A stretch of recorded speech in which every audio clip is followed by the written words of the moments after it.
Bom dia a todos. Sejam bem-vindos ao nosso Café Filosófico, que encerra o primeiro semestre de estudos.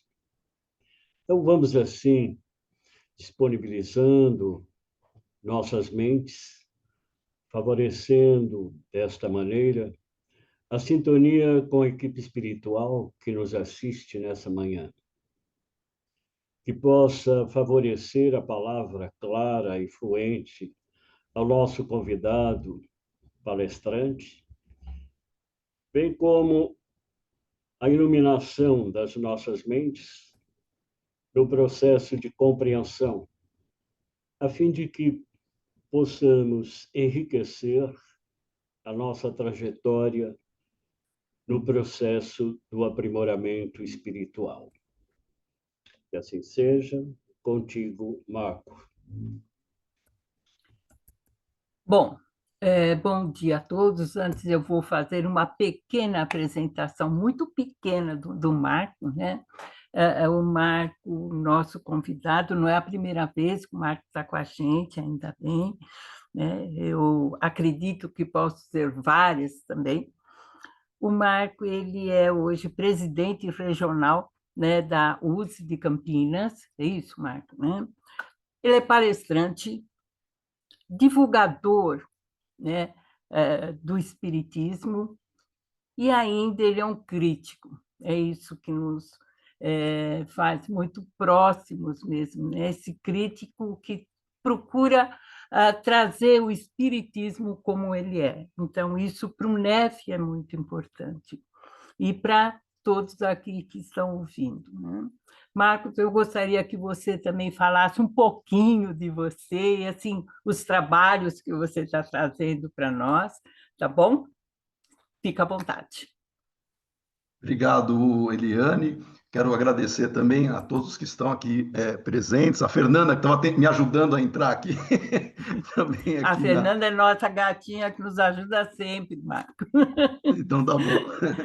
Pessoal, bom, rapidamente, a minha alegria de estar aqui é justamente isso que a Eliane comentou, de compartilhar momentos de reflexão que nós possamos ter juntos, porque o Espiritismo, ele cresce de maneira comunitária, nunca individual.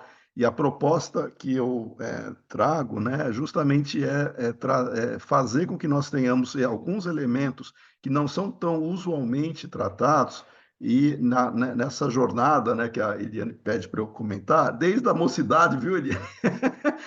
Eu gosto de trabalhar temáticas assim, talvez pelas primeiras leituras, né, que na mocidade eu lia Herculano Pires, Deolindo Amorim, Carlos Embaçaí, que eram pessoas que sempre incentivaram esse pensamento crítico que a Eliane comentou. Então, viu, Eliane, eu acho que é fruto dessa formação é, que vem desde a mocidade, tá? Desse estudo, desse conhecimento, né, Marco? É isso É, que é importante.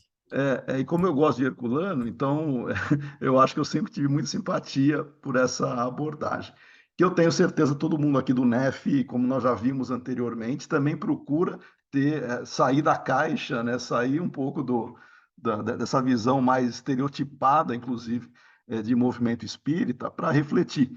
Né? Por isso que o meu trabalho vem sendo, desde que eu comecei a estudar Espiritismo, muito mais voltado para doutrina mesmo, né, para essas reflexões, e isso sempre me levou a algumas funções ou posições em órgãos ou em casas espíritas preocupados nesse sentido, né? Mas não que eu não tivesse também o envolvimento prático, né, da assistência espiritual, em todas as atividades da casa, eu posso dizer que eu passei em quase todas elas, mas o que eu gosto é de conversar sobre doutrina, tá? Então, essa é o motivo, né, de eu estar feliz aqui com vocês. É isso, Eliane. Obrigada, Marco. A hora que você quiser iniciar, Então fica à tá bom. vontade. Então tá bom. Bom, pessoal, então formalmente, né, bom dia. Nós temos hoje uma temática, os 6 períodos do Espiritismo. Tenho certeza aqui que todos já ouviram ou já se debruçaram em algum momento, né, sobre esses tópicos, esses temas, mas que agora a gente pode trabalhá-los de uma maneira integrada. Desculpem, eu estou com a voz assim, que eu estava em outra reunião agora de manhã. Eu saí de É uma e muita entrei em coisa. outra. Mas se vocês não me ouvirem, vocês já avisem aí que Tudo bem. eu repito. Então, a nossa temática de hoje, dos 6 períodos, ela se dá dentro de uma previsão que Kardec fez quando ele já estava desenvolvendo, né, amadurecendo, inclusive, a doutrina espírita. E essa previsão é como é que o espiritismo, enquanto proposta filosófica, enquanto quase que modelo e projeto de vida, né, que nós podemos ter individualmente, como que isso se daria e como é que isso afetaria posteriormente a própria sociedade. Kardec faz uma previsão e ele relata, ele registra isso na Revista Espírita. Num primeiro momento, Kardec prevê 4 períodos. Depois ele revê e prevê 6 períodos, né? Então é uma passagem interessante, porque em setembro de 1858, na Revista Espírita, né, Kardec faz essa primeira previsão de como é que o movimento espírita em geral, mas o espiritismo em si, ele seria desenvolvido e entrasse, né, na vida das pessoas e da sociedade. Ele dividiu em 4, dizendo que o primeiro período seria o da curiosidade, o segundo seria um período mais filosófico, o terceiro ele chamou de admissão, e o quarto ele chamou de um período de renovação e de influência na sociedade, buscando a felicidade da humanidade. Ele não deu esses nomes especificamente, mas a gente vai associar agora aos 6 períodos que ele depois trouxe. Mas o que em setembro de 58, essa data é importante? Então vamos lá. Ele tinha publicado a obra fundamental, né, o Livro dos Espíritos, em abril de 57. Mas ele tinha publicado a primeira edição, aquela que tinham 501 questões, não é essa que a gente tem de 1019. Aquela primeira versão, aquela primeira edição do Livro dos Espíritos já estava sendo amadurecida, já estava sendo desenvolvida, né? Que veio culminar aí em 1860 com o lançamento da segunda edição, próxima ao que a gente conhece aqui, com a de 1019 questões. Então, nesse período, né, Kardec desenvolvendo essa temática, claro que ele também lançou o que é o Espiritismo, depois de 59, mas ele fundou a Revista Espírita, né, em janeiro de 58, ou seja, ele estava com uma atividade muito intensa e ele vislumbrava como é que o Espiritismo já estava, as ideias espíritas já estavam sendo aceitas desde o lançamento do Livro dos Espíritos.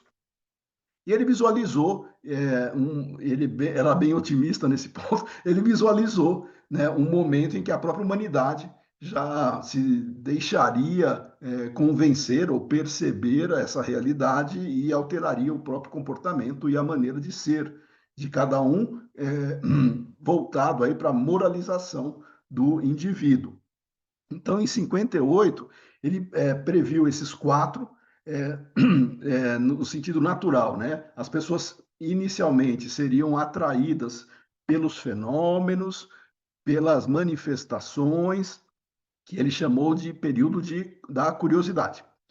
Esse período da curiosidade é aquele que desperta mesmo a atenção das pessoas sobre algo diferente, sobre algo inusitado, muitas vezes, né? Mas que acabaria demonstrando aí a participação de uma presença invisível que estivesse por trás da manifestação desses fenômenos.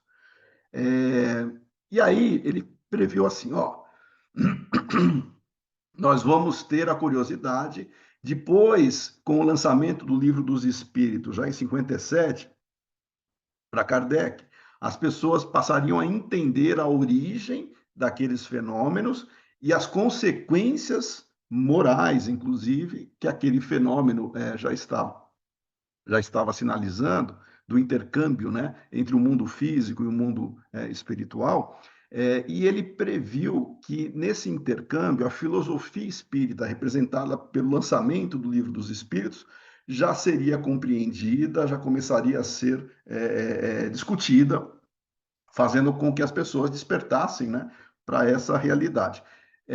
E aqui cabe uma situação interessante. Todo mundo a gente já conversou, inclusive em ocasiões anteriores, né?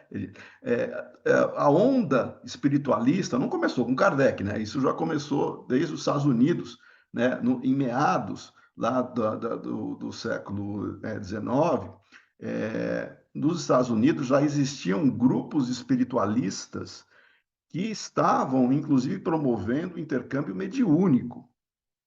Essa onda espiritualista, ela atravessa o Oceano Atlântico, vai parar lá na Europa, nas grandes capitais, e isso faz com que vários eventos e várias situações que já estavam sendo praticadas nos Estados Unidos fossem reproduzidas nas grandes capitais. As mesas girantes, por exemplo, uma dessas características, né? Então, as pessoas tratavam como diversão, como curiosidade.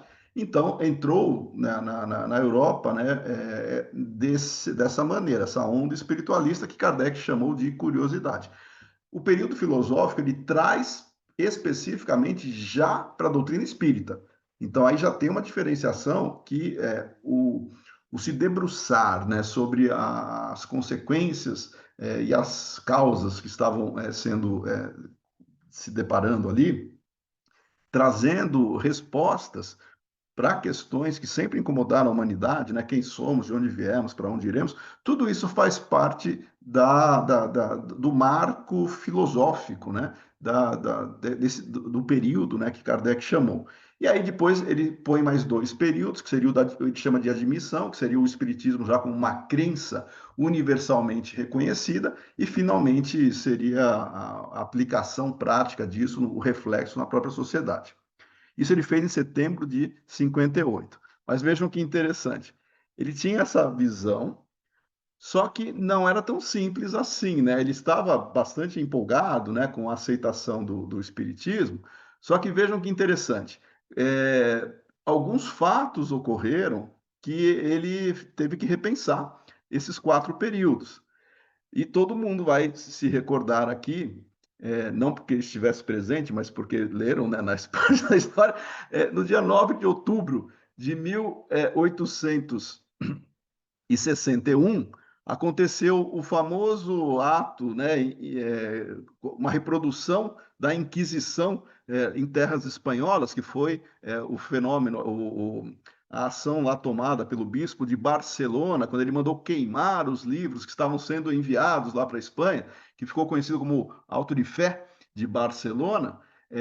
Quando aconteceu isso, em outubro de 61, Kardec ele ficou chateado, obviamente, né? Tanto é que consultou os espíritos sobre a situação, e os espíritos disseram, claro que é seu direito, inclusive, exigir uma compensação pelo que foi feito e tal, mas aquela situação iria, inclusive, ajudar a divulgar o espiritismo na Espanha, como foi, né? As pessoas viram aquele ato inquisitorial, né, de queimar-se 300 livros em praça pública. Claro que chamou a atenção das pessoas, queriam saber que livros eram aqueles, né, que a igreja estava proibindo de entrar lá.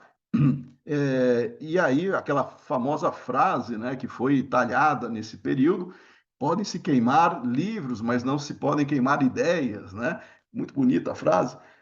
Isso representa uma proposta de avanço, inclusive, das ideias, né, enfrentando dificuldades, mas entrando no conhecimento das pessoas.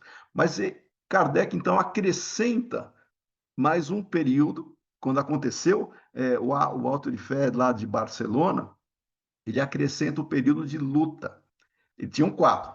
Aí ele acrescenta o período de luta e acrescenta mais um ainda. Antes de chegar na fase de aplicação total da moralização do indivíduo, reflexo na sociedade e nas instituições, ele põe mais um período de transição.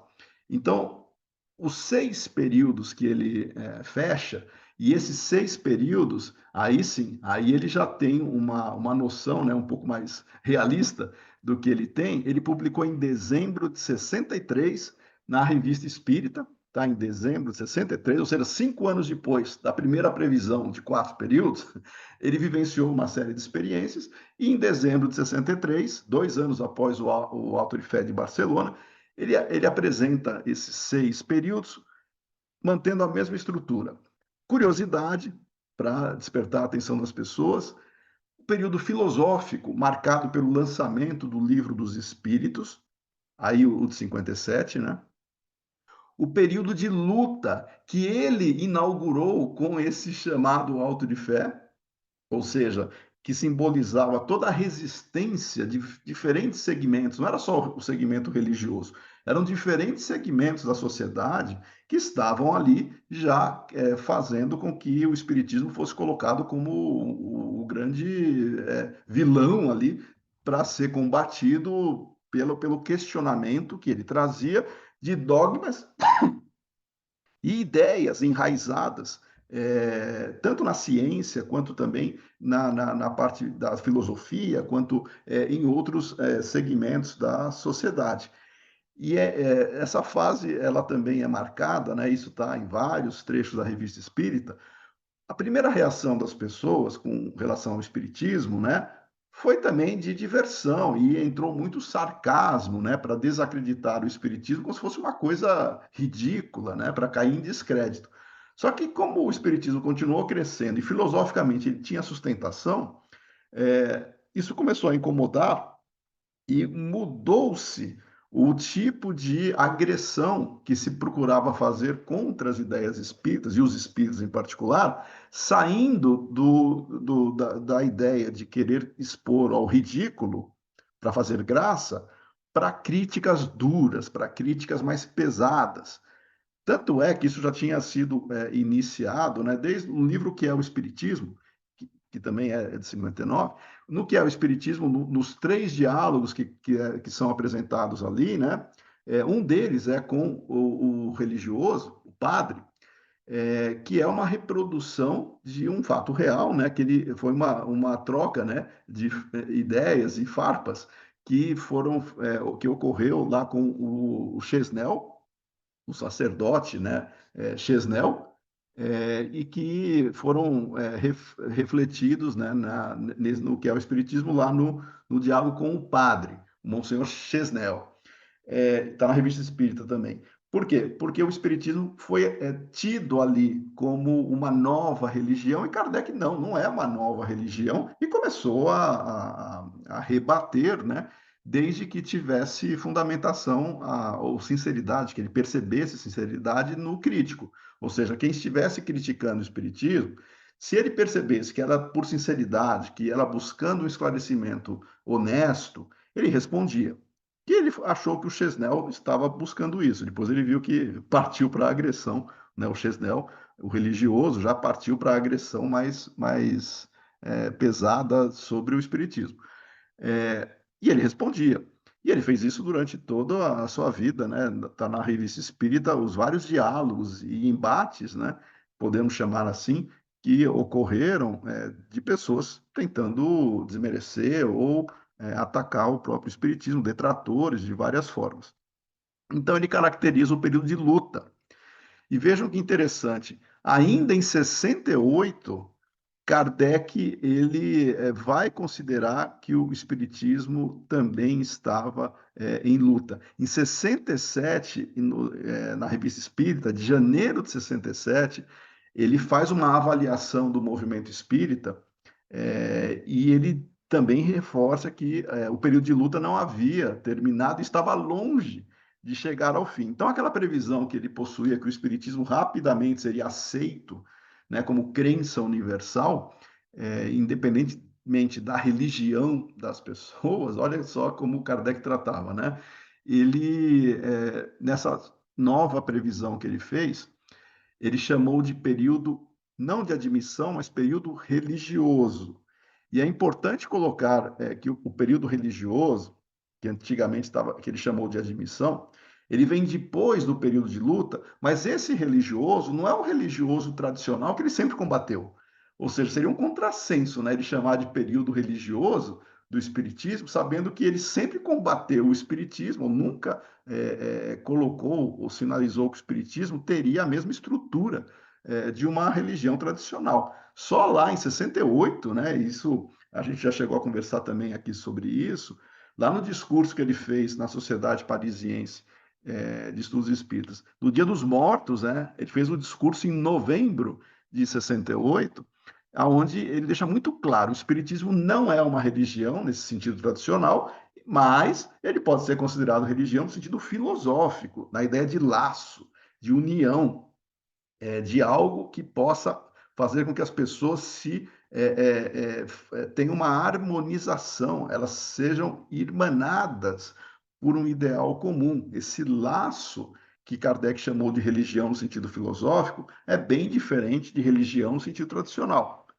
E o período religioso que ele lista na Revista Espírita de dezembro de 63 vai nessa linha. O período religioso seria aquele período em que, superando o período de luta, de embates, né, com vários segmentos da sociedade, o espiritismo, primeiro internamente, ele já se caracterizaria por uma crença universalmente aceita, mas não crença religião tradicional, laço ideal, as pessoas estariam irmanadas pela proposta de melhoria interior, dado o conhecimento da realidade espiritual. E elas se reconheceriam como irmãos, independentemente da liberdade de consciência de cada um de tratar ou de escolher, ter as suas opções, as mais variadas possíveis no aspecto social e no aspecto material, vamos chamar assim.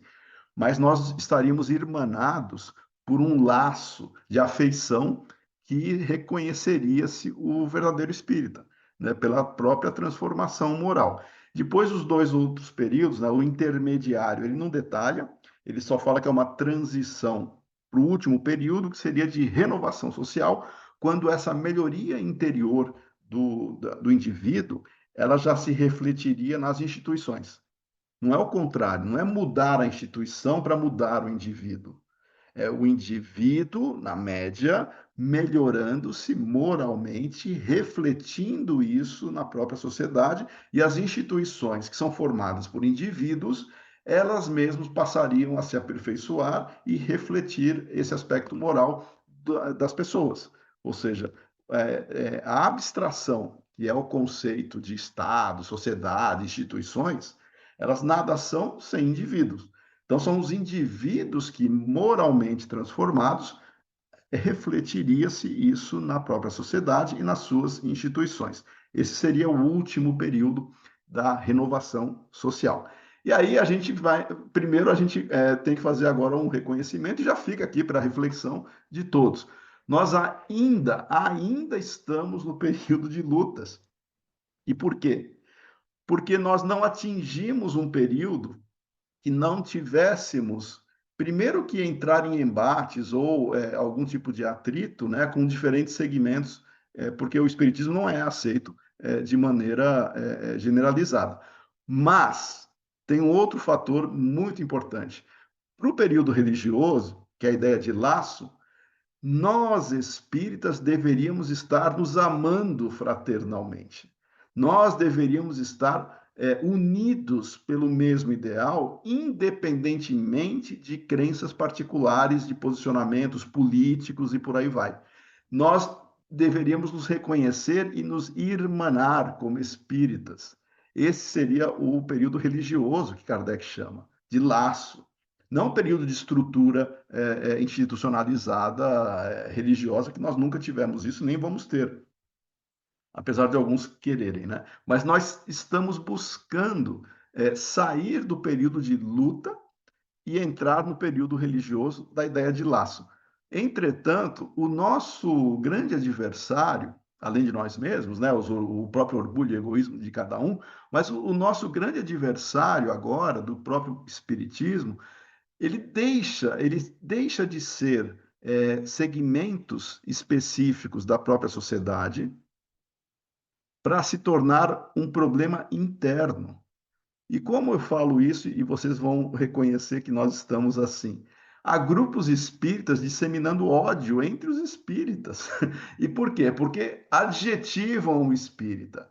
Adjetivam o espírita. E principalmente esse adjetivo, ele se dá na parte política, na parte partidária, ideológica. Tem grupos aí que se autodenominam espíritas de esquerda, espíritas de direita, espíritas de cima, de baixo, não importa o adjetivo que a pessoa tenha. Quando ela assume um adjetivo, automaticamente ela entra em confronto com o adjetivo que, em termos de militância político-ideológica, tem confronto de ideias. E você começa a perceber que grupos que valorizam muito mais as opções particulares, as convicções, que cada um tem o direito de escolher o que bem quiser, em termos de posicionamento político partidário, passa a ser mais importante isso do que o próprio espiritismo. Então você só vai reconhecer alguém como irmão se abraçar as mesmas crenças político-ideológicas que você. Porque se não abraçar, você vai. Essas pessoas, né, que querem disseminar o ódio e a cisânia, elas falam o seguinte: a pessoa não pode ser espírita abraçando outra proposta política ideológica, porque a minha é a correta, a dele está equivocada, então ele não pode ser espírita. E aí começa a fazer um movimento que é completamente o oposto que Kardec já sinalizava ali que se deveria ter de irmandade, de laço. Na Sociedade Parisiense de Estudos Espíritas, na SPI, isso em vários registros, né? Sentavam-se lado a lado nas reuniões mediúnicas que Kardec coordenava, sentavam-se lado a lado monarquistas, liberais, socialistas, sentavam-se lado a lado. E qualquer outro tipo de defesa político-social ali, porque lá estava uma efervescência de ideias, eles sentavam-se lado a lado, porque não era isso que era importante para você fazer com que as pessoas se irmanassem. Tinha uma outra proposta. Era uma outra realidade em termos de prioridade para ser discutida e de foco. O que pessoas que querem trazer ideias materialistas para dentro do espiritismo, pautas materialistas que refletem posicionamentos político-partidários, querendo dar uma imagem, uma roupagem de que isso é um assunto até doutrinário, né? Porque nós temos que discutir os problemas sociais, ok, mas não abraçar pautas materialistas e tentarem colocar isso no espiritismo como se isso fosse prioridade, e eles agem como verdadeiros detratores, tentando minar o espiritismo de dentro para fora. Qual é o maior antagonista do espiritismo que Kardec sempre trouxe? O materialismo. O materialismo é o maior antagonista e o espiritismo se coloca como o grande opositor. Esse é o único que Kardec coloca como, assim, embate frontal. É o materialismo, porque o materialismo ele tira a perspectiva de uma realidade futura e altera completamente a sua perspectiva de comportamento hoje. Por mais que se diga, não, tem muito ateu bom, tem muito ateu que quer o bem, até melhor que muito religioso, é verdade, tem mesmo. Mas a crença numa vida futura é isso que faz com que nós tenhamos, não é só a certeza, mas que nós tenhamos um posicionamento interno de lutar contra as nossas más tendências, sabendo que racionalmente nós precisamos fazer isso. Não é algo espontâneo que brota. Tem gente que naturalmente é boa, que já tem um nível moral evoluído, né? Que ela faz o bem para fazer o bem. Só que a maioria de nós, e eu me incluo nisso, nós precisamos racionalizar para fazer o bem. Eu vou agir assim, porque se eu não agir assim, eu sei que as consequências futuras não é castigo, é natural. As consequências futuras, elas serão proporcionais ao que eu estiver fazendo e a minha responsabilidade também vai impactar de maneira proporcional à consequência que eu estou tendo. Por isso que quando Kardec prevê os 6 períodos, olha só o conhecimento da realidade futura agindo como o consolador, o grande consolador que é o Espiritismo, não é porque ele vem literalmente cumprir preceitos dogmáticos, não é nada disso. O Espiritismo é o grande consolador porque ele esclarece sobre a nossa realidade Ele responde todas as questões filosóficas. Aqui é um grupo de filosofia, ele responde as questões filosóficas, chamadas questões de ouro, né? De quem somos, de onde viemos, para onde iremos. Que outra doutrina, que outra filosofia faz isso de maneira tão objetiva e sem trazer para si elementos mais obscuros que só seriam para iniciados, que só seriam para determinados elementos que atingiram um grau de conhecimento da doutrina? O Espiritismo não tem isso. Qualquer um pode se aproximar dessas discussões que nós vamos chamar de verdade. Ok, nós não temos a verdade absoluta pelo nosso nível evolutivo, mas dentre a realidade que nós temos que ser coerentes com aquilo que nós acreditamos. E o Espiritismo faz isso pelo conhecimento da realidade espiritual e da realidade futura que nós estamos tendo. Então, o poder transformador do Espiritismo é enorme, é enorme. E Kardec acreditava que esse poder iria transformar a humanidade de maneira relativamente rápida. Mas Kardec, como eu disse, ele era otimista. Ele tinha uma visão de desenvolvimento da doutrina diferentemente dos próprios espíritos, com uma outra noção de tempo. Quando nós estamos encarnados, a noção de tempo para nós ela é muito diferente do que os espíritos têm noção de tempo.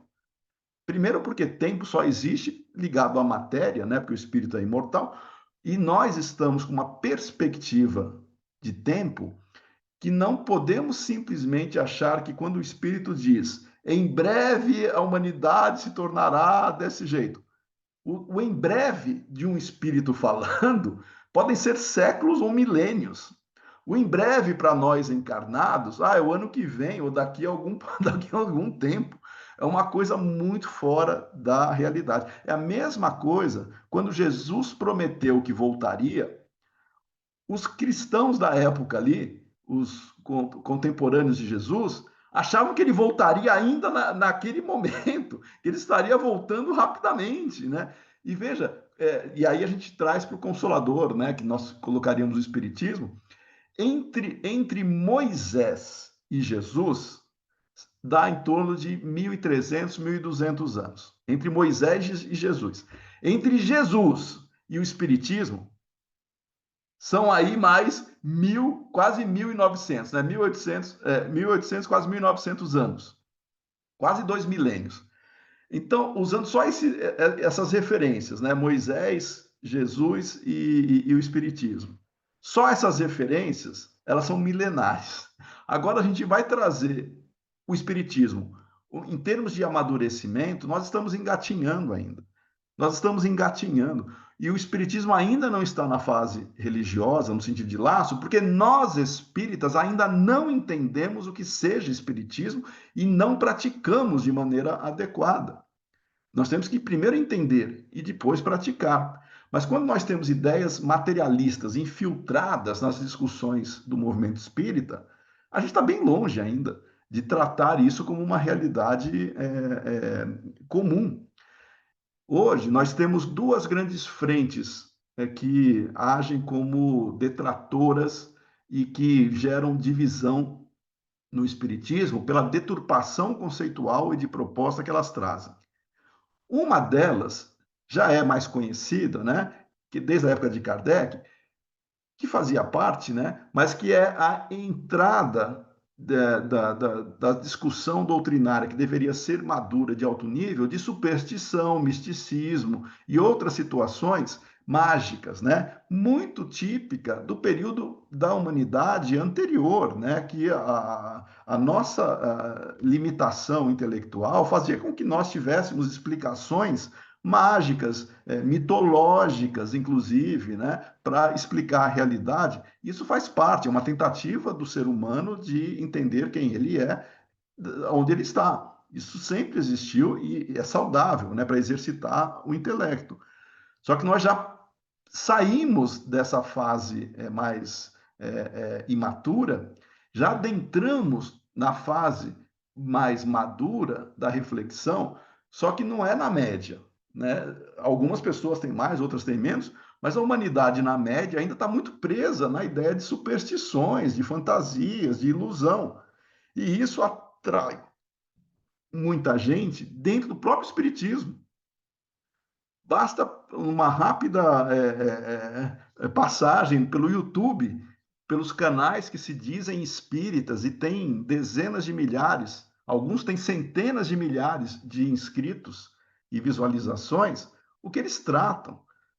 Dá até vergonha, né, de você assistir algumas coisas, porque aparece um cidadão ali falando fantasias, coisas mágicas, coisas supersticiosas mesmo. Isso atrai uma multidão de pessoas que acham que o espiritismo seja isso.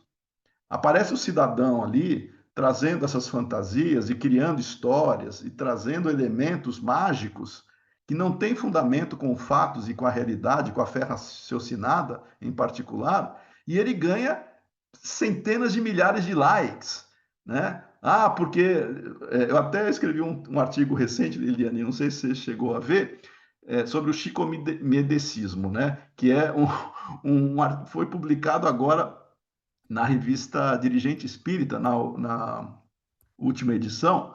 Chicomedecismo são algumas pessoas que dizem ter convivido com Chico Xavier e que o Chico Xavier revelou histórias e previsões e situações, eu diria quase que esdrúxulas, né? Em tom de confidencialidade.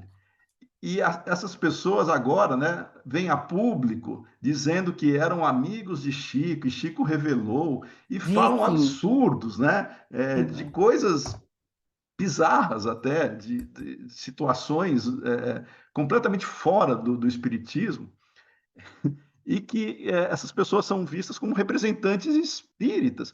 Qual é a disseminação do espiritismo que nós estamos fazendo com essas pessoas?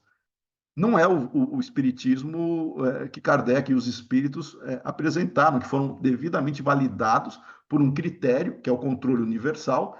São pessoas, eu diria que algumas até afastadas do seu juízo perfeito, aparecem ali para falar esse tipo de situação. Então a gente tem um lado, que é uma invasão desse misticismo e superstição, que deturpa, distorce a imagem do espiritismo socialmente, expõe ao ridículo mesmo. E tem uma outra frente, essa que eu falei recentemente, que é a infiltração materialista político-ideológica, por vias político-ideológicas, que as pessoas querem fazer com que nós tenhamos uma ressignificação. Elas querem desacreditar Kardec, para entrar numa pauta ideológica que eles acreditam. E aí eu não estou falando de lado específico, tá? Eu estou falando de políticas públicas materialistas, tá? Seja o lado que for. Quando a gente trabalhar isso e entender que o que está na raiz é a busca por poder, por hegemonia, isso aí já é bastante antigo até, mas tem uma corrente político-ideológica que ela foi estruturada para isso, para a conquista do poder. E para a conquista do poder vale tudo. Você se faz você cria uma aparência de democrático, o que quer que seja, para, ao assumir o poder, colocar políticas totalitárias. Só que o totalitarismo ele aparece desde o começo.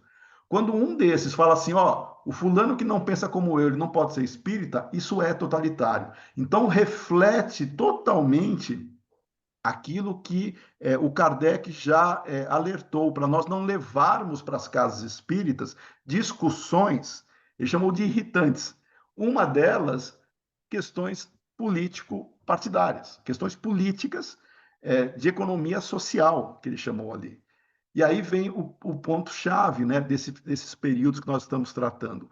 Não dá para alguém já querer chegar na cúpula, né, vamos fazer a reforma social que o Espiritismo prega pelos 6 períodos, trazendo um partido ou uma ideologia político-partidária como se isso fosse representar aquilo que o Espiritismo faz no coração de cada um, que nós nem começamos ainda. Nós estamos longe de mudar o coração dos homens. E essa frase que está no Evangelho segundo o Espiritismo, e também Kardec trata isso em 2 textos lá em Obras Póstumas, as aristocracias e liberdade, igualdade e fraternidade, a frase é a seguinte: De nada adianta decretarmos a fraternidade, inscrevê-la numa bandeira, se nós não mudarmos antes o coração dos homens. Quantas tentativas a humanidade já teve para criar comunidades alternativas, regidas por supostas ideologias igualitárias, comunitárias, coletivistas? Quantas dessas tentativas já foram feitas e nenhuma deu certo? Por quê? Porque o ser humano precisa, antes de você ter qualquer tipo de relacionamento comum, compartilhando responsabilidades e outros tipos de propostas que sejam iguais para todos, todos têm que estar já devidamente, moralmente, num patamar que nós não estamos ainda. Nós não estamos. Nenhuma comunidade alternativa passou por um processo natural de, olha, todo mundo aqui é feliz, todo mundo é fraterno, todo mundo é bonzinho. Não existe isso, porque nós ainda somos orgulhosos, egoístas. Como é que orgulhosos e egoístas já podemos nós entrar no período religioso, que Kardec chamou? Estamos longe. Enquanto nós não nos amarmos uns aos outros, espíritas, entre nós espíritas, eu não estou nem falando entre nós enquanto grupo de espíritas, enquanto nós não nos amarmos uns aos outros, não tem como nós falarmos que nós adentramos ou saímos, né? Saímos do período de luta e adentramos no período religioso. Estamos longe disso. E aí vem essas reflexões. Como então nos portar diante de uma situação dessa? Primeira coisa, temos que fazer começando por nós mesmos. Quando nós entendemos que nós somos aqueles que vão fazer a diferença, né? Porque se nós nos melhorarmos e a média da humanidade não, tudo bem, a gente continua evoluindo no lugar que a gente precisar. Se a média da humanidade melhorar e nós não, a gente vai ser atraído igualmente para o ambiente adequado. Ou seja, nós sempre estaremos no ambiente adequado, sempre, seja no planeta Terra ou qualquer outro planeta, nós sempre estaremos. Então a gente não tem essa ideia de fechar a evolução na Terra. Nós temos que nos preocupar conosco, em termos individuais, e refletir esse bem, esse algo bom que nós queremos fazer para aqueles que convivem conosco, começando em casa, começando com a família, expandindo isso no trabalho, com os amigos, e isso vai refletir na sociedade, ainda que seja um grãozinho de areia, mas é assim que a gente vai fazer. E não ao contrário, como alguns pretendem, vamos mudar as instituições, baixar decretos, né? Vamos exigir que as pessoas mudem, como várias essas tentativas que eu falei, e aí não é nem de comunidade alternativa, vários grupos sociais que na época de Kardec estavam eclodindo ideias reformistas sociais, esses grupos eles querem uniformizar a conduta do ser humano. Porque daí fica fácil. Eu não gosto do jeito que os outros fazem, então os outros que mudem. Querer que o outro mude é meio do ser humano também. Obrigar o outro a mudar não adianta. Se ele não internamente transformar-se, não vai mudar nada. E Kardec fala exatamente isso nesses textos que eu comentei, da liberdade, igualdade, fraternidade e das aristocracias, esse sentido, né? Que não adianta você ser totalitário, porque você não consegue trazer o principal, que é a transformação interior. O Espiritismo ele atua pela transformação interior, refletindo no coletivo. As crenças, as ideias espíritas, elas estão aí. Só que quem vai abraçar, entender e praticar as ideias são os indivíduos. E não adianta ninguém forçar, olha, a partir de hoje a Eliane vai ter que seguir tudo que eu determinar. Ou ao contrário, a Eliane acha que o Marco tem que agir dessa ou daquela maneira, porque senão nós não vamos ter.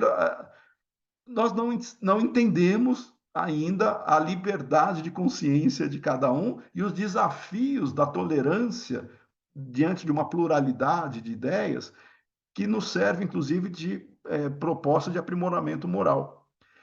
a convivência com o diferente, ela é muito complicada, principalmente para os totalitários. Totalitário quer impor. Totalitário, ele não quer fazer com que todos cresçam, cada um dentro do seu ritmo, claro, respeitando aspectos naturais, né, de convivência saudável. O totalitário não está preocupado com isso. O totalitário, ele quer moldar consciências, ele quer ferir a liberdade de escolha do outro para que a sua seja colocada como válida. E os grupos que estão disseminando ódio dentro do movimento espírita são exatamente esses grupos totalitários, por definição, mas que vestem uma máscara de avanço, de aprimoramento das relações. Como é que a gente pode ter aprimoramento de relações se você automaticamente dissemina o ódio? Não dá. Você só vai ter aprimoramento das relações se você disseminar a fraternidade. Aí sim. Aí a gente tem que abraçar essa proposta. Se você dissemina ódio, dissemina cisânia, você está dando um exemplo de que, primeiro, você não entendeu nada do que seja espiritismo. Segundo, você está agindo como um detrator. E no projeto de 1868, que Kardec também apresenta, está na Revista Espírita e também está lá em Obras Póstumas, no projeto de 1868, na Constituição do Espiritismo, ele tem um item lá chamado as cisões, né? Sobre a cisão que pode acontecer, e aí vem do personalismo de pessoas, ficou redundante, né? Mas do personalismo daqueles que querem colocar o seu nome na história, né? Ou trazer por orgulho e vaidade, por ser alguém diferenciado, né? Que acha que tem algum tipo de proposta revolucionária e que vai fazer com que o espiritismo avance, e ele quer colocar o seu nome lá, ou por detratores que também se fazem assim por outros tipos de interesse. E aí eu vou classificar tanto os místicos fantasiosos, que estão deturpando conceitos racionais que nós temos, quanto os político-ideológicos, que querem deturpar os conceitos para adequar os conceitos ao que eles acham que deveria ser. O exemplo clássico disso, tem grupo desses daí que defendem, né, se autodenominam desse lado, daquele lado, tem grupos materialistas, mas que se passam por espíritas defendendo o aborto provocado, como se fosse usando as mesmas pautas materialistas que são ouvidas por aí, que o corpo é da mulher, ou seja, o indivíduo reencarnante, ele deixa de ter a sua realidade espiritual reconhecida para ser simplesmente uma extensão, um apêndice do corpo da mulher. Então, usa-se esse argumento para falar, não, a mulher tem que decidir se ela vai ter o filho ou não, porque o feto, aí eles tentam despersonalizar, para não dar um impacto grande, né? Porque eles não colocam o foco no indivíduo reencarnante. O foco passa a ser quase que um estorvo, né? Para você justificar a retirada. Passa a ser as condições de salubridade da mulher. Ninguém tira o mérito de se discutir e trazer uma condição de vida melhor para todo mundo, inclusive com a educação em todos os sentidos, e dar suporte para as decisões. Mas nós não podemos fugir da responsabilidade que nós temos, que os próprios espíritos disseram sobre a questão do infanticídio, né? E eu coloco aí o infanticídio, como o aborto como infanticídio, porque você está trazendo ou impedindo a reencarnação de um espírito que pode ser até muito mais antigo que a própria mãe ali. É uma decisão individual, tudo é decisão individual. Se você quiser comprar, não precisa nem comprar, se você quiser sair na rua, o seu desafeto está lá na rua, e você ceifar a vida do seu desafeto, é decisão sua. É decisão sua. Você vai arcar com as consequências, tanto materiais na parte legal, quanto espirituais, no sentido daquilo que você está provocando. É a mesma coisa. Se a pessoa provocar um aborto, um abortamento, no caso, né? Se ela fizer isso, é responsabilidade dela e de todos aqueles envolvidos lá. Ou seja, as pessoas acham que você, ao tratar esse assunto, está tolhendo a liberdade. Liberdade as pessoas têm para fazer e o que quiser, mas vai assumir as consequências depois. O que o Espiritismo fala é isso. É no sentido da palavra que os espíritos usaram, acho que só tem que tomar cuidado para não levar isso para uma palestra pública ou para uma aula, tem que tratar dando esperança para reerguimento da pessoa que praticou o aborto, e sempre tem na casa espírita, na sala de aula, na nossa sala aqui, nesse grupo aqui, provavelmente alguém ou já fez ou conhece alguém que fez o aborto. Não é criminalizar, no sentido espiritual, eu estou falando, não é você culpar algo que já foi. Já foi, já foi. Mas tem como você reerguer e não adianta tapar o sol com a peneira. Todos os atos têm consequência. Vai ter intenção, vai ter um monte de coisa. Mas não tem como tapar o sol com a peneira.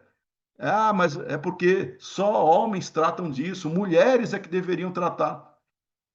Homens e mulheres podem ser abortados, como podem abortar também, ou promover ou incentivar o aborto. Isso não é o sexo em si, são as consequências para o indivíduo que o Espiritismo apresenta. Nós temos o conhecimento da realidade futura e nós vamos incentivar algo que vai contra aquilo que os próprios espíritos, validados pelo controle universal, apontaram como algo inadequado em termos de consequência. É nossa responsabilidade não incentivar isso. Pelo contrário, esclarecer e defender o mais fraco, o ser lá reencarnante. Ah, mas isso é um assunto polêmico. Claro que é polêmico, porque está nas pautas sociais. Na época de Kardec era polêmico também, mas foi tratado sem nenhum tipo de preconceito, de dúvidas sobre o que os espíritos trouxeram. Eu trouxe esse exemplo só para falar o grau de manipulação conceitual que se quer fazer, quer se ressignificar a doutrina espírita, colocando Kardec como, vejam o discurso de grupos materialistas totalitários político-partidários. Kardec era um europeu burguês do século XIX, com preconceitos os mais variados possíveis. Logo, a doutrina espírita é assim. E nós temos que reformular a doutrina espírita. Esse é o discurso que a ideologia político-partidária materialista procura fazer, desacreditar Kardec, esquecendo que a doutrina espírita não é de um homem, esquecendo que a doutrina espírita ela é fruto de um conjunto de informações obtidas mediunicamente por diferentes, inúmeros espíritos que foram validados pelo controle universal. A doutrina espírita tem uma proposta universalista, universal. Universalista não, universal. Para ser e atemporal. O que ela traz é atemporal. O que Jesus traz de essência, e quando ele diz eu não vim destruir a lei, a essência moral que já estava desde a lei mosaica, a essência moral válida, não os penduricalhos que foram colocados ali para regular a vida em sociedade, mas a essência moral do ser, ela permanece desde a época de Moisés. Quando Jesus disse que não veio destruir a lei, é nesse sentido. Mas todo mundo sabe que a lei mosaica não tem só 10 mandamentos, tinham 679, acho. Tem centenas de regras para você aplicar no dia a dia da vida das pessoas e tudo mais, porque as leis mosaicas misturava tudo, parte espiritual e parte de conduta em sociedade. Jesus, ele mesmo disse, eu não posso dizer tudo, porque as pessoas vão... E sabia que os ensinamentos dele iriam ser deturpados. E aí ele prometeu o Consolador. O Espiritismo ainda está na fase embrionária de ser conhecido na sua profundidade. Nós achamos que conhecemos o Espiritismo, achando que já sabemos nada. A gente está engatinhando no conceito do que os Espíritos trouxeram. Tanto é que se nós pegarmos o Livro dos Espíritos, que todo mundo aqui já leu, a mesma questão lida em diferentes momentos, em diferentes situações, a gente vai descobrir lá na mesma questão coisas, relações, abstrações que nós não tínhamos percebido antes. Vejam a profundidade, a riqueza do material que nós temos. E aí alguns já querem atualizar e reformular Kardec para se adequar às pautas materialistas, irrisórias, transitórias, que são nada em termos de relevância do contexto espiritual. Eles querem submeter o espiritismo, que é algo tremendamente rico e a humanidade ainda está longe de conhecer a sua profundidade, para discursos materialistas, e boa parte deles até da mesma época de Kardec, de 2 séculos atrás, mas só servem para uma visão de mundo de 2 séculos atrás. Esse sim é datado, esse sim é ultrapassado, e eles querem trazer como se fosse moderno. E igualmente para as partes místicas. Alguns reclamam, não, mas Kardec devia ter lido as obras orientais, devia ter trazido elementos orientais. Kardec conhecia, ele lia muito, mas não era Kardec em si, os próprios espíritos não fizeram isso, porque toda a literatura oriental, por mais rica e profunda, e trazendo no seu bojo a essência que nós também estamos buscando em termos de verdade, filosoficamente falando, tem muita coisa simbólica, tem muita coisa que é colocada ali, que é envolta em misticismo.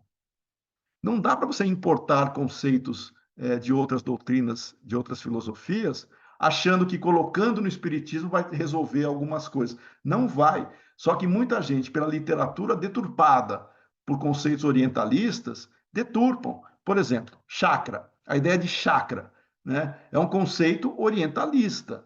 No espiritismo não existe chakra. Centros de força. Também não existe. Kardec e os espíritos nunca situaram, né, de maneira quase que física essa situação. Você tem literatura, tipo André Luiz, que faz e fala sobre isso. Mas entre falar e você trazer isso doutrinariamente, tem uma distância enorme.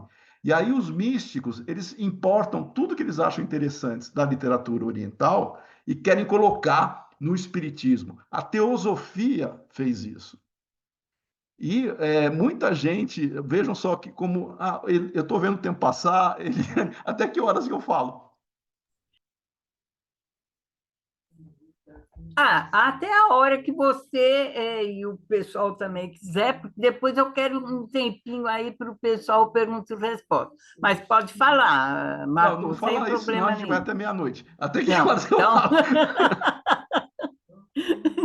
Eu o vou, povo eu tem vou dar, fome, né?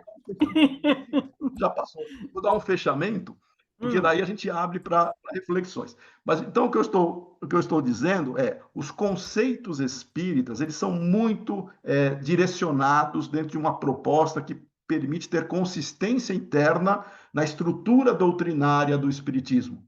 Aqui é um grupo de filosofia que sabe muito bem a relevância de você ter essa consistência interna, é uma excelência metodológica que nós temos, que não dá para você ficar importando e trazendo conceitos com outros significados, com outras propostas, e você acaba deturpando a própria doutrina. E eu fecho, para a gente abrir aqui para questões, com a frase de Erasto, bastante conhecida, que é melhor nós rejeitarmos 10 verdades do que aceitar uma mentira, porque sobre a mentira você pode construir todo um sistema de crenças e diante de alguma situação que você vai ruir esse sistema, você acaba com a sua proposta de crença. Ou seja, quando a gente trabalha o espiritismo, nós temos que ter prudência, prudência. E a fé raciocinada exige isso. Não vamos abraçar qualquer coisa porque parece novidade, parece algo novo, atual. Vamos tomar cuidado com o que nós estamos validando ou achando que seja verdade, simplesmente porque isso pode parecer bom ou interessante ou justo. Não é parecer, né? Já vocês com certeza estudaram. Os sofistas, eles faziam isso. Eles tinham a ideia de, o que importa é a aparência de verdade. Não é a verdade em si. Aí tinha lá, né, Parmênides e companhia antes, né, trazendo sofistas, eles não são, vou repetir o que Platão, né, dizia de Sócrates. Sofista não é filósofo. Sofista não é filósofo. Sofista tem a aparência de verdade, mas a filosofia busca a verdade. ela não se contenta com a aparência de verdade. O espiritismo, ele não tem essa função de aparentar modismos. Ele tem a sua essência. Esse é o nosso desafio que nós temos que buscar. Então, eu vou encerrar aqui, para não tomar mais tempo, né? Senão vai embora aqui o negócio. Foi ótimo. Muito bom, Marco. Eu chamo esse pessoal, né, que você comentou, de controlador, né? São aquelas pessoas que querem controlar tudo, né? E o alpinista espírita também. Eu acho interessante porque isso acontece. Então, eu acho que o cuidado que a casa tem que tomar é exatamente essa, né? Pessoal, quem quiser perguntar, pode abrir o microfone e fazer as perguntas aí para o Marco.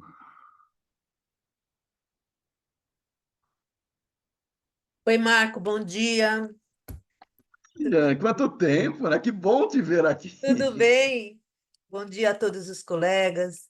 Eu queria saber sua opinião sobre a, a atuação de Kardec na doutrina espírita. Porque a doutrina é dos espíritos, mas nós temos uma participação hercúlea do Kardec. E aí quando a gente vai separar, né, filosoficamente, a fala de Kardec com a fala dos espíritos, às vezes a gente até não consegue, mistura, porque ele interferia, como a gente já sabe, né, em algumas coisas, porque ele tinha condições de fazer isso, não é porque ele era bisbilhoteiro, é porque ele tinha condições de fazer. A minha pergunta é o seguinte: eu queria saber a sua opinião, se você percebe uma evolução do Kardec como pessoa, tá? Enquanto ele está realizando a doutrina espírita.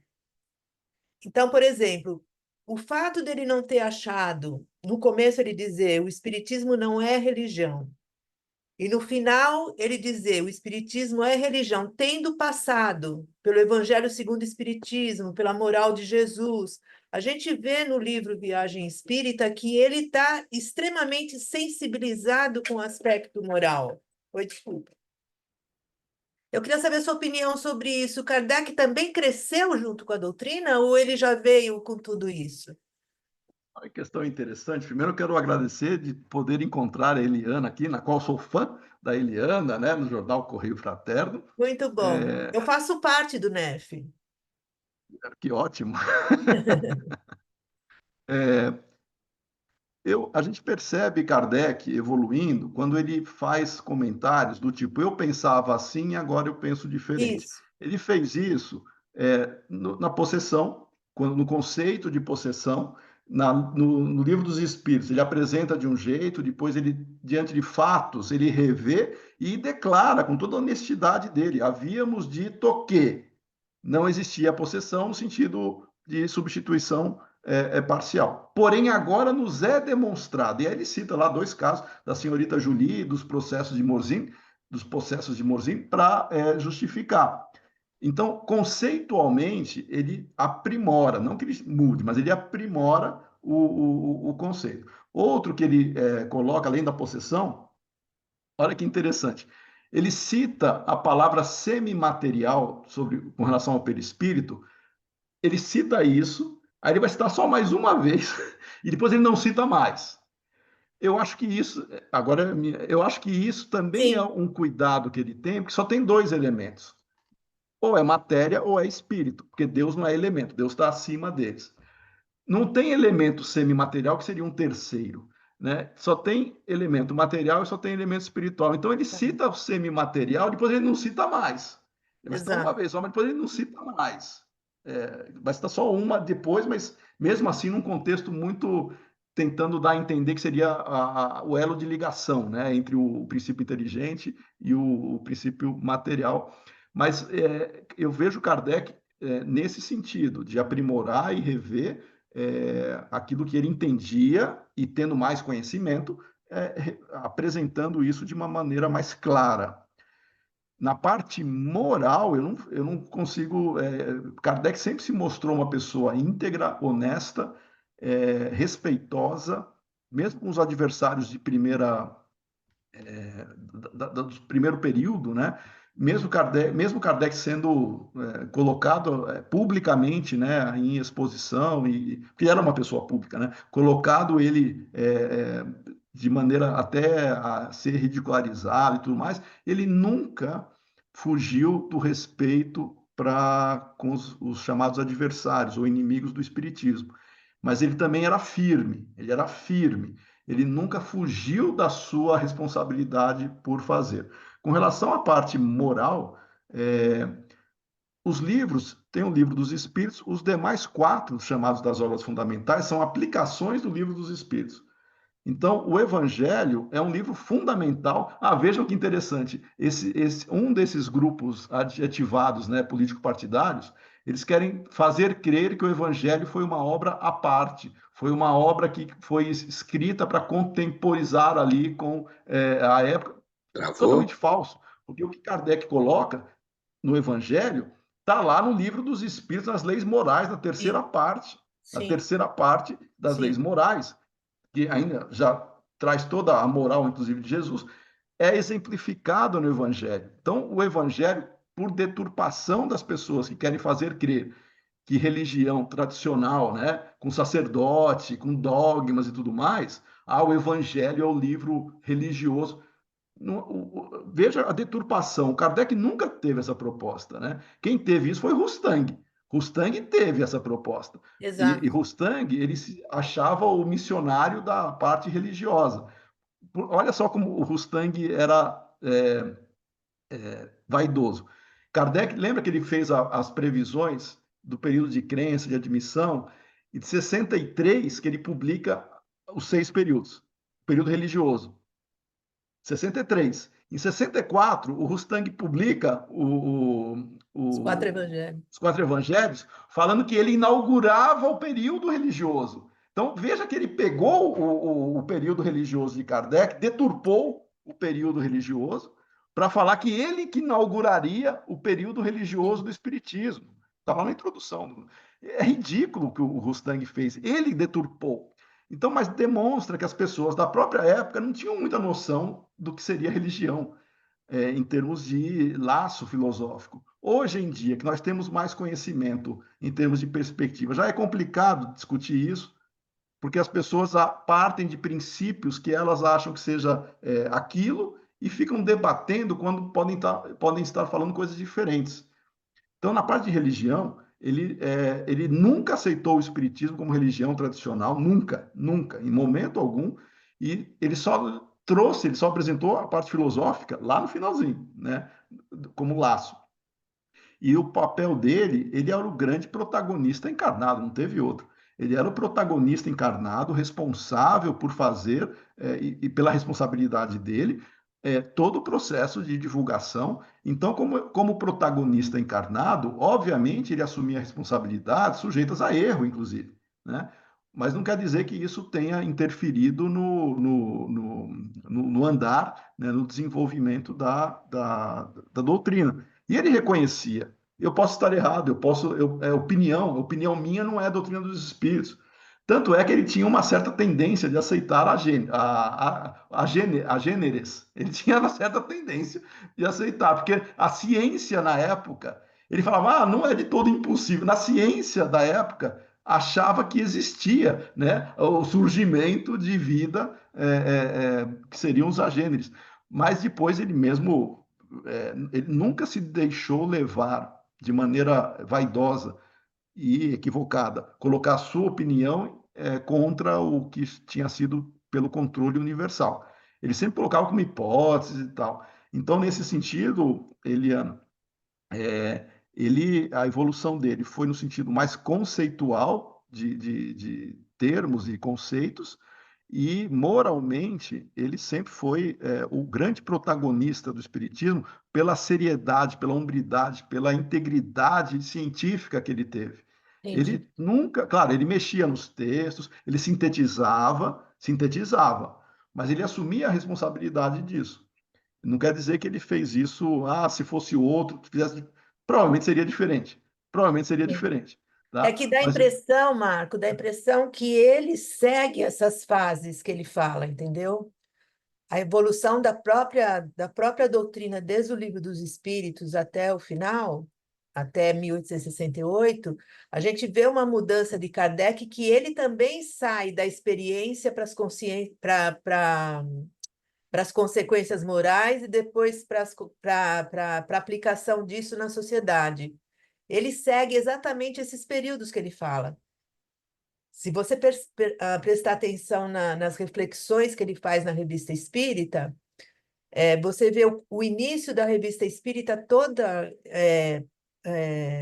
fundamentado em fenômenos mediúnicos, aparições, tal, sobrenatural, e ele discute isso, e você vai até 1858, quando ele faz aquele discurso dele de novembro, você vê um Kardec totalmente diferente. É um Kardec que já foi sensibilizado pela doutrina, entendeu? Dos espíritos. A minha pergunta foi nesse sentido. Eu percebo nele ele seguindo esses passos. Talvez nós também estejamos seguindo os mesmos passos. Talvez não estamos seguindo, né? Porque ele percebeu essas fases, talvez na própria compreensão dele, não sei. Na verdade, como ele compartilhava o que ele pensava na Revista Espírita, é bom porque a gente acompanha. Eu entendo que ele sempre manteve a mesma postura de pesquisador, de cientista, em todo o período. Foram 11 anos, na verdade, né? Então, 12, se for arredondar, mas não quer dizer que tenha sido tão grande assim algum tipo. Ele aprofundou. Mas uma Sim. coisa que eu acho interessante, e aí a gente pega os últimos escritos dele. Quando ele vai fazer um censo, veja como Kardec faz um censo ele estima, né, a população de E espíritas quantos no mundo. espíritas? Está lá na Revista Espírita de janeiro de 69, ou seja, um pouquinho antes de ele desencarnar, ele faz um apanhado, né, uma estimativa da população de simpatizantes e de espíritas de verdade, né, que ele chamava de espíritas sinceros, né, o praticante do espiritismo. E ele pega os assinantes da Revista Espírita. Na época, ele faz uma série de observações. Tinham milhares de assinantes da Revista Espírita, né? Uma coisa absurda, assim, E é por isso que ele faz uma estimativa extremamente otimista, quando ele fala que no começo do século XX o Espiritismo já estaria sendo Sim, aceito. sim. Não aconteceu isso, né? Mas veja que ele tinha aquela visão de tempo. Então, isso que você fala dele buscar ou ter textos ou palavras de renovação social, eu acho que é muito mais nessa linha dele projetar o que o Espiritismo traria para a sociedade num período muito curto, do que efetivamente ele ter, claro que ele foi como qualquer um, né? A gente vai aprimorando, mas no caso da parte moral, eu entendo que ele sempre se colocou de uma maneira, tanto é que nas próprias preces, né, que ele fazia a Deus, ele sempre se colocou numa postura humilde, nunca arrogante, nunca Legal. prepotente, né? E isso ele fazia não só em preces, mas com qualquer um. E isso é bem legal. A única coisa que a gente entende que não é porque ele estava lá que ele era reconhecido por unanimidade, né? O próprio Flammarion acusou ele de centralizador. O Flammarion se afastou depois, né? O Flammarion acusou ele de centralizador. Por quê? Porque ele precisava ser centralizador. Ele precisava ser centralizador. Porque ele queria evitar justamente a infiltração de questões, e ele diz, inclusive, no começo, para evitar ideias supersticiosas no começo, né? Então, nesse ponto, eu acho que ele sempre manteve essa proposta séria, mas firme. E eu acho que isso que ele faz de projeção na sociedade é pela expectativa de transformação que o Espiritismo traria no curto prazo. Mas que a gente hoje, 2 séculos depois, ainda estamos todos nós aqui no período de luta, né? Bem distante do religioso. Então, com certeza, eu acho que ele, do mundo espiritual, se pudesse se comunicar agora, ele talvez colocasse uma outra perspectiva. Mas, enfim, eu acho que é legal, vale a pena a gente fazer essas reflexões. Obrigada. Imagina. Marco, Paulo que está falando. Mais uma constatação do que, na realidade, uma pergunta. Nós trabalhamos juntos naquela grande instituição da Maria Paula no século passado, diga-se. É verdade, é verdade. Você era nosso diretor do curso básico. Faz E, tempo, faz tempo. século passado. E eu me recordo que você já tinha esta postura de reforma, inclusive, na época, nós conflitamos um pouco, não nós, a própria estrutura, né? Mas o que eu coloco é o seguinte, eu verifico que eu ainda permaneço, né? Lá, como também estou no NEF, dentre outros.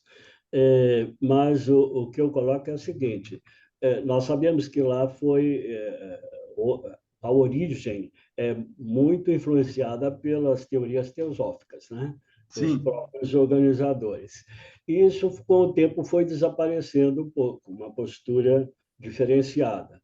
Mas parece que as coisas retornam, como você colocou, né? E nós estamos vendo nesse momento novamente essa imposição, digamos assim, muito sincrética, né? Muito relacionada ao sincrética. sincretismo, né? Mas eu vejo também que vocês têm uma associação nova agora. Quer dizer, vocês estão se agregando, né, às várias instituições para várias reuniões que vocês estão realizando em conjunto, né? Então, a minha pergunta, vamos dizer assim, é se vocês estão insistindo nessa tecla da desvinculação, conforme você colocou hoje, né, desse sincretismo muito forte que está aumentando ao invés de diminuir, né? Legal, Paulo. Paulo, primeiro eu quero mandar um abraço para você, que de fato faz bastante tempo, né, que a gente já não se encontra. Pelo menos 3 décadas. Pelo menos 3 décadas. Então, eu queria muito feliz de te rever aqui você, tá? De a gente ter essa oportunidade. É, nós éramos colegas, né, lá na federação, e você levanta um ponto interessante, que não sei se todo mundo sabe, aqui no estado de São Paulo, nós temos agora um grupo formado, a intenção deles é procurar uma aproximação maior, né, que é a USE, a federação e a Aliança Espírita Evangélica. Tem um núcleo fraternal que entrou recentemente também. Então, são entidades ditas federativas ou que congregam ou reúnem outras casas espíritas para buscar uma aproximação maior do movimento espírita paulista. Mas não quer dizer que doutrinariamente isso ocorra, porque cada entidade federativa tem a sua cultura, tem a sua maneira de ser. A USE sempre se postou, né, desde a época do Herculano, quando ele era, a USE sempre se postou de uma maneira mais próxima a essa ideia de Kardec que eu estou colocando aqui. A Aliança já tem, porque é fruto do Armon, que também era da Federação, já tem um reflexo de uma literatura e de uma aceitação um pouco mais voltada para outros aspectos, orientalistas, inclusive, mas não quer dizer que isso impeça que nós tenhamos um diálogo fraterno. Tanto é que, olha que interessante, Paulo, faz uns 2 ou 3 meses, em São Bernardo, fizemos um encontro das entidades federativas que eu comentei, que eu fui apresentar, e o pessoal tá até curioso, né? Eu falei sobre práticas e conceitos estranhos no Espiritismo, né? E sobre a relevância da coerência doutrinária. E veja que a receptividade do pessoal, tanto da União Fraterna, né, da Aliança, da própria Federação, que está o Watanabe lá também, claro, mantendo o respeito a cada um, a essência dessa discussão é importante. Eu entendo que é possível ter um diálogo, que não é, o fruto não vai ser agora, vai ser, mas é possível a gente lançar sementes para reflexão. É isso que é importante. Então, eu entendo sim que, respeitando a cultura de cada instituição, você consegue ter pontos de contato. Mas não quer dizer que nós tenhamos uma concordância. Então, tolerância não significa conivência, né? Por exemplo, Ramatiz. Ramatiz, doutrinariamente, eu tenho uma série de restrições. Eu vi aqui na página de... Meu amigo Arthur está presente, né? O Ramatiz, o Arthur já escreveu... Arthur gosta de escrever sobre Ramatiz, fazendo uma análise, não apoiando, né? O Ramatiz, ele é aceito por algumas instituições com uma tendência mística orientalista muito forte, que vai contra a própria proposta doutrinária sob a ótica, se for pegar Kardec, né? Tanto é que, recentemente, a própria USE abriu um banco de pareceres de livros, está no comecinho ainda, tá? E eu fiz a análise do livro Os Exilados da Capela, do Edgar Armond. Esse livro tem inconsistências doutrinárias ali fortes. Eu falei doutrinárias, não estou nem entrando na parte histórica, tá? Fortes, muito fortes. Mas ele pega, o Armond fala que ele pega isso também do A Caminho da Luz, lá do Emmanuel. Ele quase que reproduz algumas coisas. E são muito questionáveis. Mas nós temos que ter a liberdade de levantar esses aspectos para questionar e colocar para reflexão. E não tratar como dogma, né? Porque tem gente, você está criticando o Emmanuel. Porque você está criticando o Chico. Você está criticando o Armond. Não é a pessoa, são as ideias, né? E eu acho que esse é o ponto central, viu, Paulo? Que a gente tem que criar essa cultura de discutir ideias e não pessoas ou instituições. A própria FEB com o rustanguismo, né? Eram pessoas, e são ainda, né? Porque tem rustanguista lá dentro. São pessoas da FEB que abraçam o rustanguismo, que é uma bizarrice doutrinária, mas tem gente que acha que isso é doutrina espírita. Aí você vai falar assim, mas isso não é doutrina espírita. Para o meu entendimento e para muita gente, não é doutrina espírita, porque ele vai contra princípios doutrinários, retrogradação do espírito, Jesus fingiu ter um corpo carnal e por aí vai. Esse tipo de postura está dentro ainda do movimento espírita. É foco de debate, é foco de confronto, mas se nós confrontássemos só as ideias, estaria ótimo, porque a gente avançaria conforme Kardec sinalizou. Pela maioria, vamos discutir e tal. Mas as pessoas vão no personalismo, né? E aí cai na cisão, que é o que do projeto, né? Então, a sua pergunta é muito importante. Com foco nas ideias, todos nós conseguimos nos aproximar para discutir sem fugir do que nós acreditamos, né? Mas não quer dizer que não possa abrir para diálogo. Muito bom, muito esclarecedor. E insistam, porque lá dentro você vai encontrar grupos e participantes que também pensam assim, né? Exatamente. Naturalmente, há confrontos pela personalização, mas a gente está tentando, né? Exatamente. Encontrando muitas dificuldades, né? Mas é por aí. Muito Perfeito, bom. Paulo. Insistam, insistam. Tá bom, já que você faz parte da congregação lá, insista que a gente chega lá. Vamos ver. Rogério? Sim. Obrigado, Eliane. Bom dia, Marco. Bom dia a todos. Uma excelente exposição. Muito acima do excelente. A pergunta é se você pode, aliás, a solicitação é se você pode fazer um esclarecimento sobre a importância do estudo comparativo das edições das obras fundamentais. Você já falou sobre isso em outras ocasiões. Você pode trazer para a gente a importância desse estudo? Legal, Rogério. Primeiro, um abraço para você também. Rogério, a gente tem, claro, na época de Kardec, como eu estava falando com a Eliana, né? Ele ia aperfeiçoando conceitos, ideias. O que aconteceu de mais específico recentemente foi justamente na parte da publicação do livro A Gênese, né? Que foi a primeira edição foi em 68. O Kardec já estava doente nessa época, mas mesmo assim ele continuou. Doente que eu falo não era o aneurisma, tá? Que provocou ele tinha problema de vista, tanto é que ele ficou afastado algum tempo também. Mas o ponto central é que, no caso das edições até o Céu e o Inferno, né?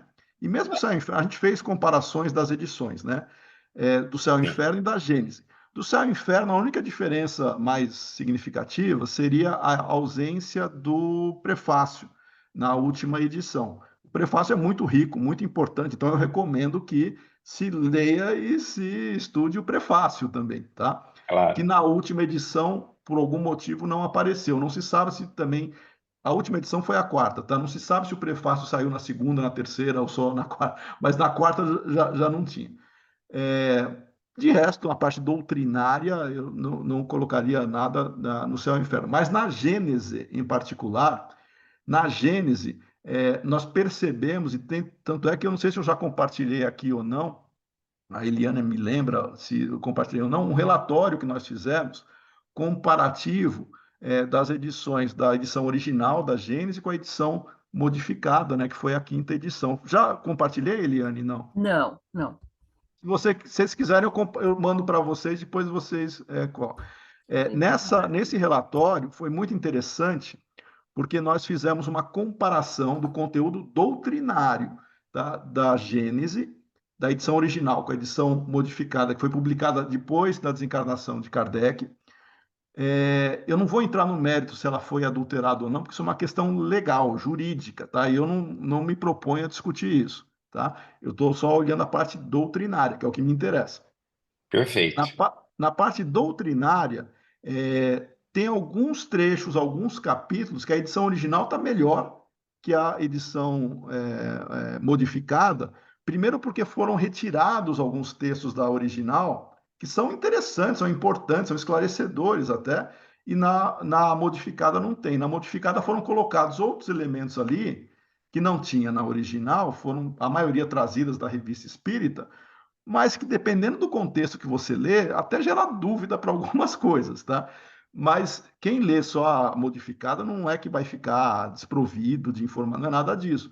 Mas comparando as duas, a original tem trechos muito mais claros, muito mais objetivos. Eu vou dar um exemplo só. Até aqui. A USE publicou a edição original para servir de exemplo para comparar. Não é porque tem que substituir a modificada, é para comparar. Mas se a gente vai no capítulo 14, por exemplo, ou 15, né, ou 18, são os mais modificados, por exemplo, no 14, né, deixa eu pegar aqui, no parágrafo 1, fica muito claro, parágrafo no item 1, fica muito claro o porquê de nós entendermos que vale a pena estudar as duas juntas. Veja que no capítulo 1, no item 1, está falando o seguinte, que os fenômenos espirituais, nos milagres também, no capítulo 15, que os fenômenos espirituais não podem ser explicados pelas leis da matéria. Esse na Gênese original. Todo mundo entende isso, que as leis da matéria não explicam os fenômenos espirituais. Sim. Todo mundo entendeu, certo? Claríssimo. Na edição modificada, trocou-se matéria por natureza. Aí ficou: os fenômenos espirituais não podem ser explicados pelas leis da natureza. Opa! Espera lá, porque a natureza é tudo. A realidade espiritual está dentro da natureza. Aí aqueles que, no nosso grupo de estudos que a gente estava comparando, não, veja bem. Aí vem o veja bem. Veja bem, a natureza aí que Kardec queria dizer não era a natureza, era a natureza que só envolvia a parte material. Eu falei, opa, olha, respeitando todas as interpretações, mas leis da matéria está muito mais claro que leis da natureza, tá? Respeitando as interpretações. Aí você vai falar assim, mas só tem esse trecho? Não, tem outros também. No relatório que eu mandar para vocês, vocês vão poder. E no relatório, olha que interessante, tem as posições das pessoas, eram 16 pessoas, tá? Tem a própria Eliana participou. Você participou, não foi, Eliana? Cadê ela? Acho que ela chegou a participar, ou não. Mas ela participou. Participei, sim.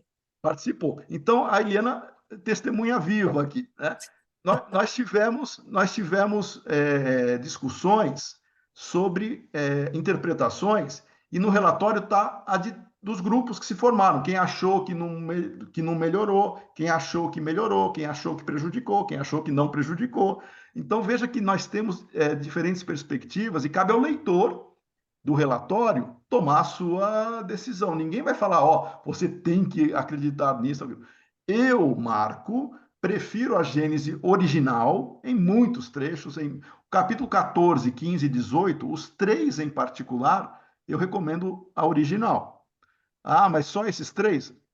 Tem gente que acha que não tem diferença nenhuma, lê a outra, tá perfeito. Só que quando você vai explicar algumas passagens na Gênese original, tá mais completa ou tá mais clara, tá? Então fica aí a minha sugestão, lê as duas, compare as duas, para cada um tomar a sua decisão. O importante é estudar, porque infelizmente a Gênese é uma das obras menos lidas das ditas obras fundamentais por dirigentes, inclusive. Isso eu já falei aqui na última vez, aquela pesquisa que eu fiz da leitura dos dirigentes. Por incrível que pareça, quase 30% dos dirigentes com mais de 20, 30 anos de doutrina espírita não leram integralmente, ou seja, pelo menos uma vez, o Céu, o Inferno e a Gênese. 30% dos dirigentes. Isso é um absurdo, porque são dirigentes que são esses dirigentes que estão ali para ensinar espiritismo, ou para divulgar o espiritismo. E muitos deles querem reformular o espiritismo, trazendo coisas orientalistas ou políticas e por aí vai, tá? É Foi, nesse sentido. foi ótimo, Marcos. Se você puder, então, compartilhar com o núcleo e depois eles conosco, né? Será de grande ajuda. Muito Será um obrigado. prazer, Rogério. Obrigado. Rapidinho, acho que o Antônio fez uma pergunta no chat e acho que tem tudo a ver, né? Boa tarde, Marcos. Se você fosse indicar o Livro dos Espíritos para alguém, qual das edições consideraria a mais fidedigna? E só um parênteses, quando o Marcos encaminhar, eu peço para que vocês que estão assistindo entrem em contato comigo pelo telefone do NEP para pedir para eu saber quem quer, e porque eu não estou com controle aqui de todo mundo e vou conseguir mandar certinho para todo mundo. Eu posso enviar para os grupos dos alunos, mas as pessoas que não estão nesses grupos eu não consigo mandar. Então, por favor, peçam para mim individualmente no telefone do NEF que eu encaminho para vocês, tá bom? Perfeito, Fernanda. Ó, eu vou colocar no chat aqui, eu não sei se vai aparecer para vocês aí, ou se vocês conseguem acessar, esse aí é o relatório, mas depois eu mando para Eliane e para a própria Fernanda também, tá? É, o que eu queria colocar aqui, na verdade, não é a edição do Livro dos Espíritos, porque ela tem várias. Tem um colega nosso, que é o Lira, né, participou, inclusive, do grupo de análise da agência. Ele escreveu um livro sobre as edições do Livro dos Espíritos, tá? Mas foi Kardec mesmo, né? Então, ele foi aprimorando detalhes, então não teria edição específica. A última que a gente tem do Livro dos Espíritos, com 1019 questões, essa está tranquila. Talvez você estivesse perguntando do tradutor. Do tradutor, claro, aí é estilo de cada um e tal. Eu gosto muito do Herculano Pires, das traduções do Herculano Pires. A do Guilhom Ribeiro eu acho muito rebuscada, sabe? Ele usa uma linguagem bastante.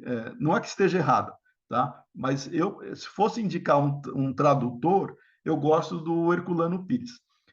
E a edição, essas que a gente tem aqui estão todas válidas, tá? A edição original de 501 questões é só histórica. Essa aí é só para ver como é que era e tal, mas essa eu não recomendaria ficar só nessa e esquecer a.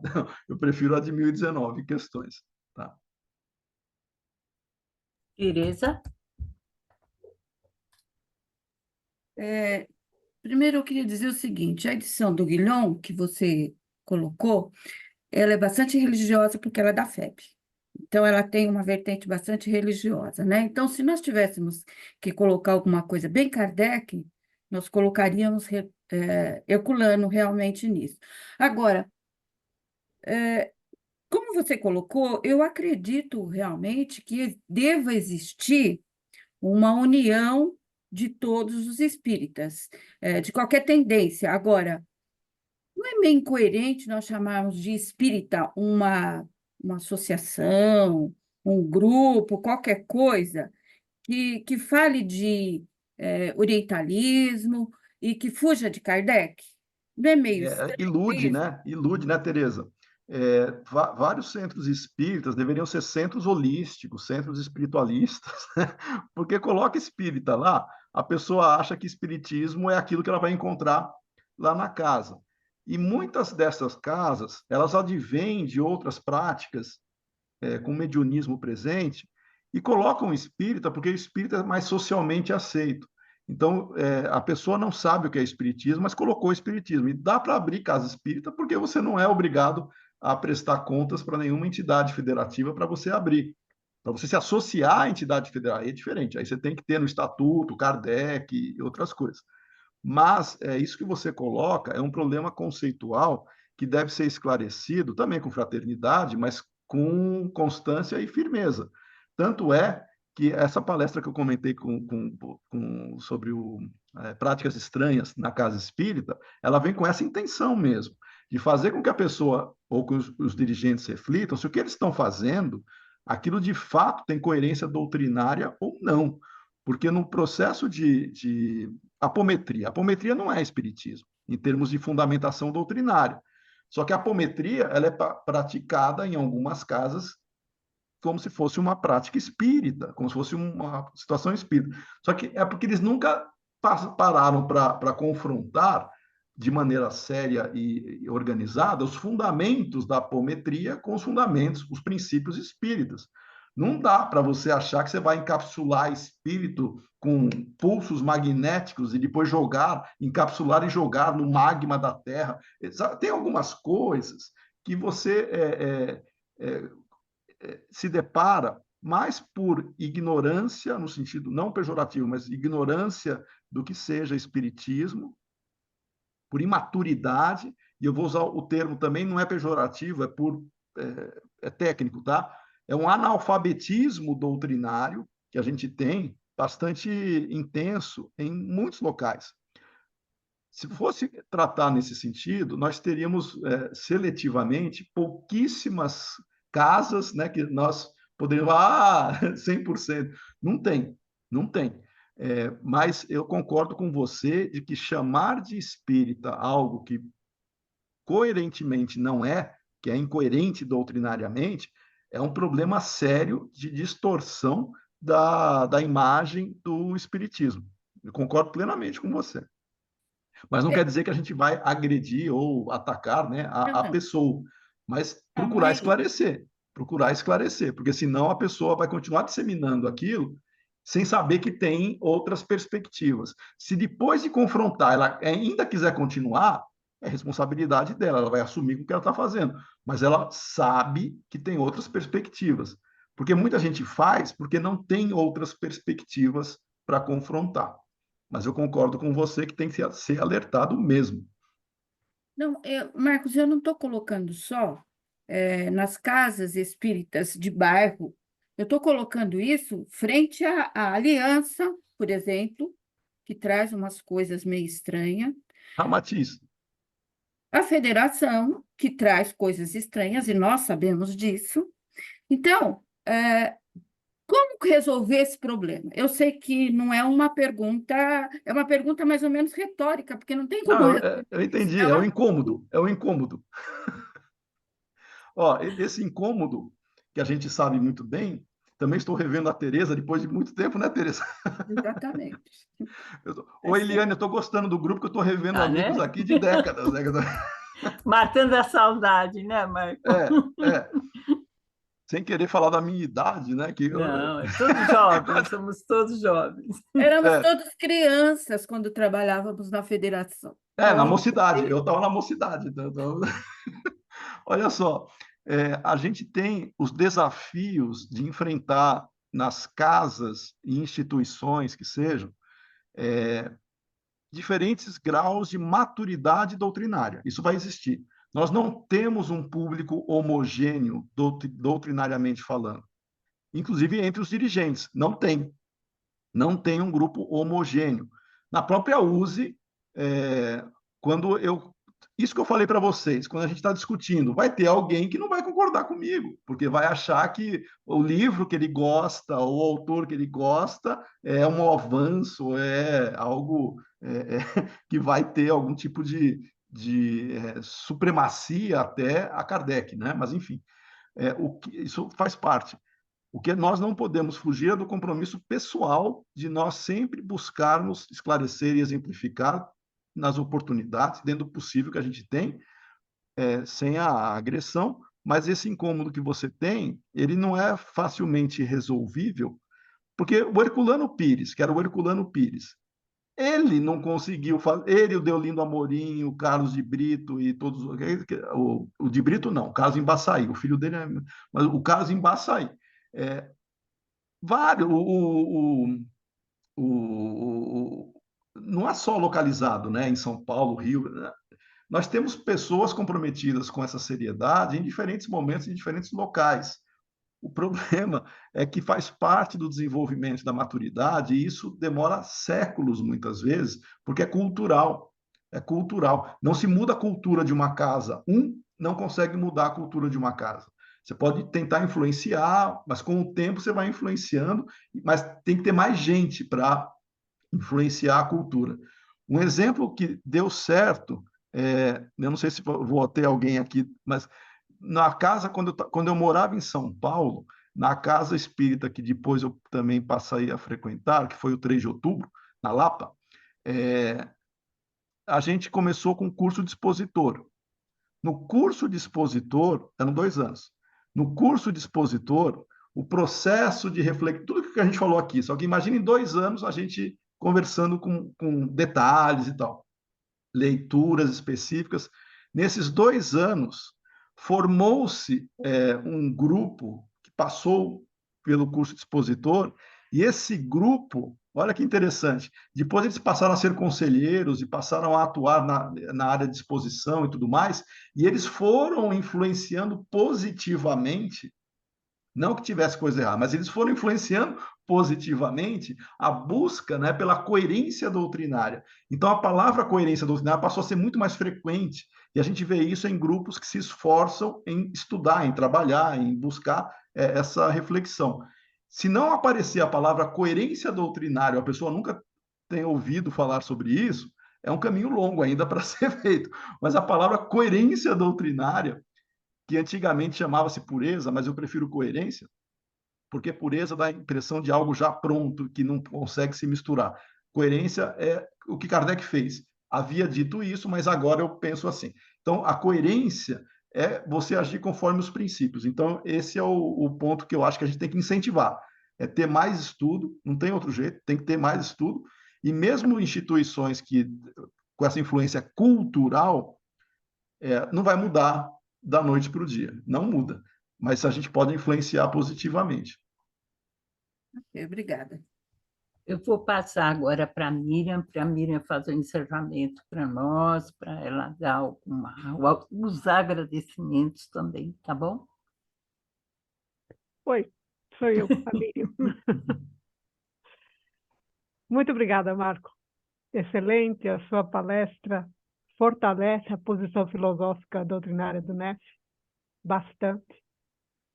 Nos abre bastante caminhos e reflexões que eu espero que fique com todos, que todos realmente possam ouvir essa palestra novamente no YouTube, dentro do site do NEF, lá, e refletir sobre ela, porque ela realmente é muito importante para todos aqueles que realmente seguem o Espiritismo na sua essência, na sua perspectiva de um futuro melhor. Muito obrigado mesmo, de coração. Eu agradeço. E a gente vai agradecendo toda a espiritualidade maior que nos acompanha no NEF, nos nossos estudos, nas nossas aulas, nas nossas reflexões. Pedindo que estejam sempre conosco, iluminando os nossos caminhos, os nossos pensamentos, as nossas aulas principalmente, aconchegando a todos para que todos possamos um dia vivenciarmos plenamente o Espiritismo em nossos corações. E que Jesus nos acompanhe sempre nesse caminho, que assim seja. Obrigada. Obrigado, Marco, mais uma vez. Obrigado, Marco. Tá? Obrigado ao NEF. Obrigada. semana. todos. Obrigada. Tchau, gente. Obrigada a todos. Tchau, Obrigada, tchau. Bom fim de Arthur. semana, viu? Obrigada a todos vocês. Obrigado, um pessoal. Um abraço abraço no para coração vocês. de todos. Um abraço a todos. Tchau, Bom tchau. final de semana. Tchau.